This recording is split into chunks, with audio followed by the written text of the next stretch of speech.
আসসালামু আলাইকুম দর্শক।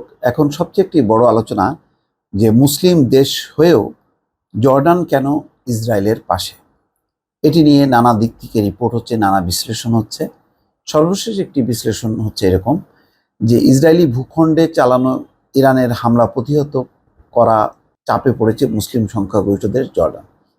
অর্থাৎ ইসরায়েলের যে ভূখণ্ডে ইরান হামলা চালিয়েছিল সেই হামলা প্রতিহত করতে যে জর্ডান এখন চাপের মুখে পড়েছে।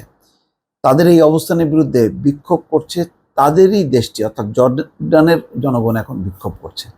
রবিবার ভোর রাতে সরাসরি ইসরায়েলের উপর হামলা শুরু করে ইরান। নজিরবিহীন এই হামলায় ইসরায়েল জুড়ে ব্যাপক বিস্ফোরণের ঘটনা ঘটেছে। ৩ শতাধিক ড্রোন ও রকেট হামলা করেছে ইরান। হামলা হয়েছে ইরাক ও ইয়েমেন থেকেও। জেরুজালেম ও তেল আবিব সহ পুরো ইসরায়েল জুড়ে বেজেছে বিমান হামলার সাইরেন। ইসরায়েলকে রক্ষার জন্য যুক্তরাষ্ট্র ও ব্রিটেনের পাশাপাশি বেশ কার্যকর ভূমিকা রেখেছে জর্ডান। তবে জর্ডানের বাদশা দ্বিতীয় আবদুল্লাহ দাবি করেছেন তারা নিজেদের দেশকে রক্ষা করার অংশ হিসেবে ইরানের ড্রোন ভূপাতিত করেছে, ইসরায়েলকে সাহায্য করার জন্য নয়। এটা একটা মিথ্যা বয়ান, জাস্ট আত্মপক্ষ সমর্থন করা আর কি। জর্ডানের এই বিবৃতিকে ভারসাম্য রক্ষার বিষয় হিসেবে দেখা হচ্ছে। কোনো পর্যবেক্ষক বলছেন হামাস, ইরান ও ইসরায়েলের মধ্যে যে সংঘাত চলছে সেখানে ক্রসফায়ারে পড়তে চায় না জর্ডান। অর্থাৎ এমন একটা পজিশন নিতে চাচ্ছে তারা যাতে তাদের গা বেঁচে যায়। বিবিসির প্রতিবেদনে বলা হচ্ছে জর্ডানের রাজতন্ত্রের সঙ্গে পশ্চিমা বিশ্বের ভালো সম্পর্ক রয়েছে। গত ২৫ বছর ধরে জর্ডানের বাদশা দ্বিতীয় আবদুল্লাহ পর্দার আড়ালে জর্ডানের সঙ্গে ইসরায়েলের সম্পর্কও একেবারে খারাপ নয়।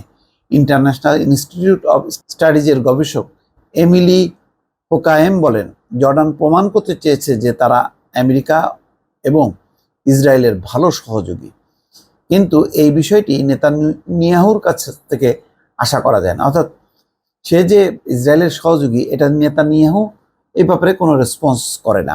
গাজায় হামলা বন্ধ, পশ্চিম তীর ও জেরুজালেম উস্কানি বন্ধ করার জন্য আম্মানের অর্থাৎ জর্ডানের আহ্বানে নেতানিয়াহু কোনো সাড়া দেবে না। ভৌগোলিকভাবে জর্ডানের অবস্থান এমন একটি অবস্থা রয়েছে যে ইরান এবং ইসরায়েলের মধ্যে কোনো যুদ্ধ শুরু হলে সেটির সবচেয়ে বড় প্রভাব পড়বে জর্ডানের উপর। যুক্তরাষ্ট্রভিত্তিক আটলান্টিক কাউন্সিলের মধ্যপ্রাচ্য বিষয়ক উপপরিচালক মাসুদ মুস্তাজাবি বলেন, ইরান ও ইসরায়েলের মধ্যে এই উত্তেজনা যদি পুরোপুরি যুদ্ধের রূপ নেয় তাহলে এখন যাদের ইসরায়েলের রক্ষাকর্তা বলে মনে করা হচ্ছে তারাও একসময় আক্রান্ত হবে এবং সেই যুদ্ধে তাদেরও টেনে আনা হবে। তিনি বলেন, জর্ডানে বিপুল সংখ্যক ফিলিস্তিনি শরণার্থী, ভঙ্গুর অর্থনীতি এবং ঝুঁকিপূর্ণ ভৌগোলিক অবস্থান এসব কিছুই তাদের জন্য চিন্তার কারণ। তো মোট কথা বোঝা যাচ্ছে যে জর্ডান হচ্ছে এমন একটা অবস্থানে আছে যে বলা হচ্ছে যে জর্ডান প্রকৃতপক্ষে একটা চিকন সুতোর উপর দিয়ে হাঁটছে।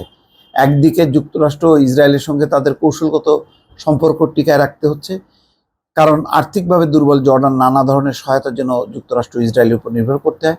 অন্যদিকে ফিলিস্তিনির প্রতি সমর্থন অব্যাহত রাখা, কারণ জর্ডানের জনসংখ্যার প্রায় অর্ধেক ফিলিস্তিনি শরণার্থী। ফলে এরকম একটা কৌশলগত অবস্থান নিতে যে জর্ডানের একেবারে বেহাল দশা। এখন জর্ডানের শাসকরা নিজের দেশের জনগণের বিক্ষোভের মুখে পড়েছে। কেন তারা ইসরায়েলের অভিমুখে যে হামলা হচ্ছিল ইরানের, সেই হামলা তারা প্রতিহত করতে গেল। দর্শক ভালো থাকবেন, আল্লাহ হাফেজ।